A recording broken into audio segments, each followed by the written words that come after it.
بسم اللہ الرحمن الرحیم۔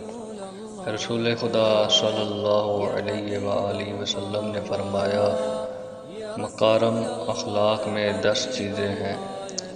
نمبر 1، خدا کا صحیح معنوں میں خوف۔ نمبر 2، زبان کی سچائی۔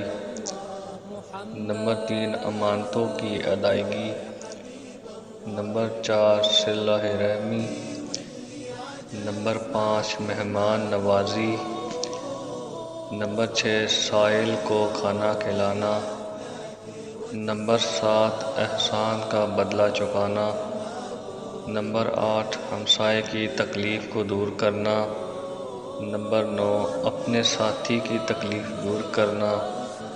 اور نمبر 10، سب سے بالا ترین حیا ہے۔ اور آپ نے پھر فرمایا،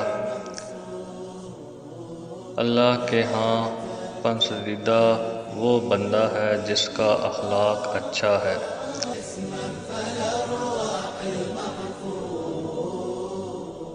آپ صلی اللہ علیہ وآلہ وسلم نے فرمایا، مجھ پر درود بھیجو اور دعا میں کوشش کرو اور کہو، اللہم صل علی محمد وعلی آل محمد۔